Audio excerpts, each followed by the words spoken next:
But we're going to start with a very brief presentation about starting seeds indoors. And so Scott, our advancer doesn't work, so should I just say next? Great. Okay, why should we start seeds indoors? And I think the big reason is because it just opens up a whole world of possibilities for us. We're no longer limited to what is available at the local garden center. Now we can grow hundreds and hundreds of different types of vegetables, flowers, and herbs. But there's other advantages too. One is when you direct sow in a garden, you're never exactly sure what kind of stand you're going to get. But if you use transplants, you're going to get an instant and reliable full crop stand. And lastly, when we use transplants, we're going to have faster blooms and faster harvests. And for some crops, like a late ripening tomato, that make all the difference between having a crop to harvest and not having a crop to harvest. Next slide. Oh man, and just look at, there's such a world of different colors and flavors out there. Next slide. Have you ever grown an orange pepper? This is Orange Blaze, one of the top performers in our home garden variety trials. It's one of the most reliable, colorful, and early ripening peppers, but you just don't see it at a garden center. But if you grew your own transplants, you could grow Orange Blaze. It's just one example of what's out there. Next slide. When to sow, there's a few key factors. One is your last frost date. So people up in the northern part of the state, they're going to have a later spring frost. And so they're going to start their seeds later than people who have earlier, or one that has whose spring frost is like, let's say, in early May instead of late May. The other thing is the growth rate of the plant that you're growing. Cucurbit, like a cucumber or squash, you plant a seed of that, it's ready for the garden in 3 to 4 weeks. On the other hand, like a pepper, that's going to take 8 weeks. So that's going to affect the time that you sow. And also, lastly, when do you want to put the plants out? If it's something like broccoli that can take a frost, we're going to start those seeds earlier compared to, let's say, again, like a pepper that can't take frost, we're going to have to delay the planting of that. Next slide. Here's an example of some frost dates for the major towns in North Dakota, and you see a website there where all of us can go to find the average 32-degree last frost. So you see, like, it's the second week of May is when we get most of our last frost. Next date. And I just did a few examples of when you consider everything, your last frost date, and here's if the last frost date's May 12th. And if, like, you take the top one, broccoli and cabbage, that'll take a frost. So we can start that seed in March. Whereas, like, again, that cucumber squash, that gets done quickly. And also we can't plant that till late May. So we're not even going to plant that. So what does that do for us tonight? Tonight, we're going to be planting tomatoes and peppers and squash and pumpkins. So if you look at the tomatoes and peppers, we're in a good window to start our tomato and pepper seeds now, because after about 6 to 8 weeks, they'll be in a perfect situation, a perfect stage for transplanting. On the other hand, the pumpkins and the squash, they're going to get way too leggy if you start them now. So take those seeds home and start them at the end of this month. Next slide.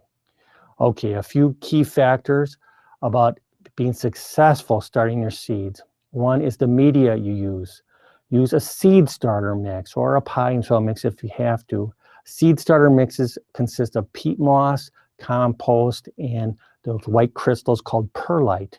They drain well, and it's a relatively sterile mix. That's really good. Don't use garden soil or don't use topsoil, because if you use that, it doesn't drain very well and it can get hard. Also, garden soil can be full of disease, and our seedlings they'll have a disaster. So don't be cheap as far as that goes. Get a seed starter mix or potting soil. Next slide. Also, keep in mind warmth, warmth, warmth. Our seedlings like it warm, especially to germinate. They like 70 to 80 degrees to have strong germination. And so this is like a photo here of a seedling heat mat that you can purchase. And that gives about up to 20 degrees extra temperature. And that's especially important for like tomatoes and peppers and melons. They like the temperatures in the high 70s to 80s to germinate. And the other thing is avoid a windowsill. A lot of us start seeds along windowsills for the light, but it gets a little bit cool there at night. And and our seedlings are going to struggle as far as germination. But after they germinate, the seedlings are more adaptable and they can tolerate some conditions such as room temperature. They like it a little bit warm, 70 if you got it, but they'll tolerate room temperatures. Next slide. Thank you. For the moisture, keep our soil media moist, but don't make it wet. Okay, we talk about the consistency of a wrung out sponge. Don't let your plants sit in water. You have to allow for drainage. If you have plants sitting in water, what's going to happen is that water is going to fill those air pockets and our seedlings are going to drown to death. Literally, their roots drown to death. So drainage is critical, and use water at room temperature. Don't shock your plants with cold water, for example. Nobody likes a cold shower, whether you're a person or a petunia. Don't shock your plants. Use room temperature water. Next. Just clip this in the middle of your sweater. They were saying you were sounding a little muffled. We're just going to switch the inputs. Okay. Okay, go ahead. See if this sounds better. Next slide. Here's an example of the scourge of a lot of us who start seeds, damping off. And almost every gardener has to admit that at one time or another they've had plants that have damping off. A fungus starts at the soil surface and kills off the plants. The soil is kept too moist, so be careful of that. Next slide. As far as the lighting goes, light quantity matters. We've got to give our plants sufficient light.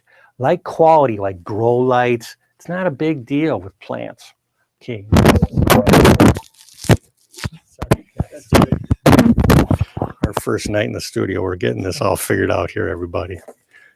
Okay, here's an example of a system where we have some plants growing under some lights. And what I like to do is I want to get as much light as possible. And this is just fluorescent tubes. That's perfectly fine for seedlings. Okay, so what I'm going to do is I'm going to put my hand on top of those plants and I'm going to drop the lights farther and farther down until the top of my hand is uncomfortably warm. If the top of my hand's uncomfortably warm, the plants are uncomfortably warm. Okay, so then I'll have to raise up the lights a tiny bit. Okay, but make sure you get enough light to your plants. Next slide.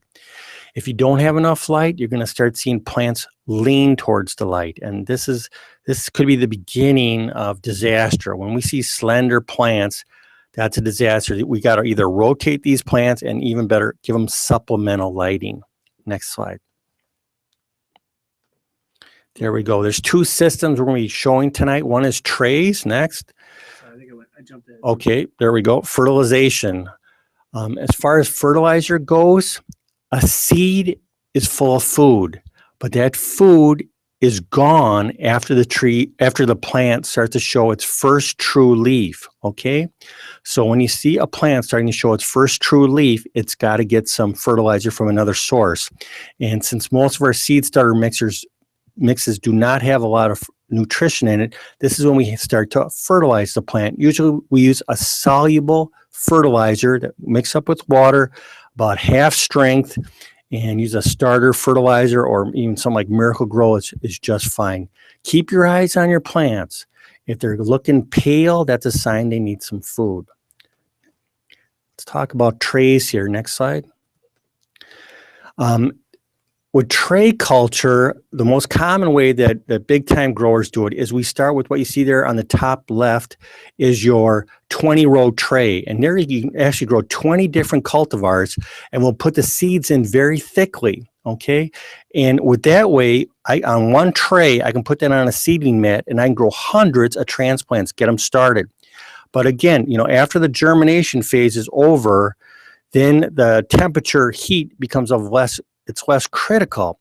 So when those plants start to show their first true leaves, I will gently scoop out each seedling and put it, as you see in the bottom, in an individual cell in the tray. So that's the way big time growers. They also, if you don't want to use a 20-row tray, you can use an open tray that you see there for producing hundreds of seedlings in one tray to get them started.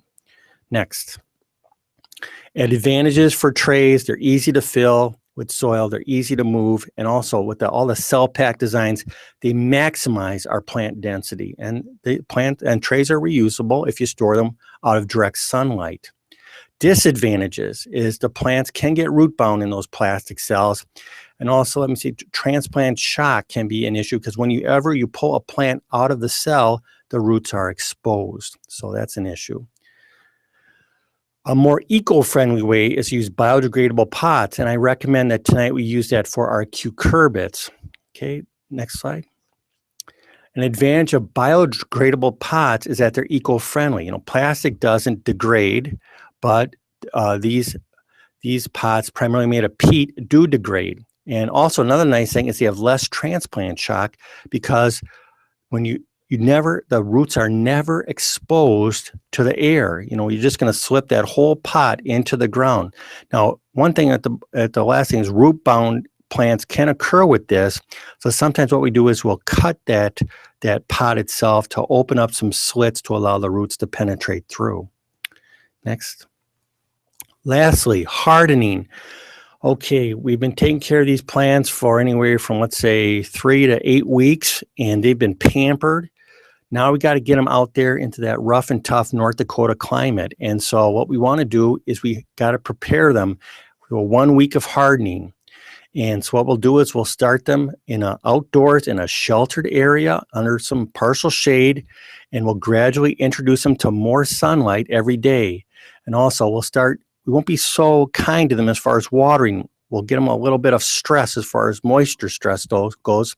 So then after 1 week, they're ready to go out to the field, and preferably pick a less stressful day. So a cloudy, calm day would be best. Give them a drink of water and you should be rearing to go. So lastly, next slide. Let's just talk about some of the seeds that you can grow tonight. We have seeds of 2 of the best quality, most popular fresh market tomatoes in North Dakota, Celebrity and Mountain Fresh Plus. Next slide. For something a little bit different, you can try some of these more exotic artisan types. This is Blush. It's known for its special flavor and color. This is a viney plant, so you're going to have to trellis or cage this type of plant for sure. Next slide. We've got different types of peppers. This is Ace, the most commonly used reliable pepper, bell pepper for the north. Next one. And we have the Escamillo, which is a brand new All-America Award winner, which is an Italian bullhorn type. And with this is related to a cousin called Carmen, which is one of the highest rated of all peppers in North Dakota. Carmen is red. Escamillo is his cousin now, a new cousin that's gold. And these bullhorn peppers are famous for their roasting and grilling and amazing flavor. So we think this is very promising for us in North Dakota. Next slide. We have some cucurbits that you can try. Carnival is a sweet dumpling squash that is really fun to grow because every squash has a little bit different color. Next slide. Burgess is a buttercup squash, and a lot of people who really live for winter squash, they'll tell you that buttercup is the finest flavored of all winter squash, and it's from North Dakota, buttercup squash. Burgess is the standard variety. It's an early one. It's good for us. And last, Cargo is a pumpkin. We're sharing this seed with you tonight because it's kind of fun to grow a pumpkin, and kids like it too. Grow your own jack-o'-lantern. It's a pretty big pumpkin, about 15 pounds, nice jack-o'-lantern size, and the vines are short, so they don't take over your whole garden. So that's what we have for you tonight. I hope you enjoyed planting those seeds, and your county educators are out there to help guide you through the process. We have time for maybe a question or two before we start planting. Is anybody? Two.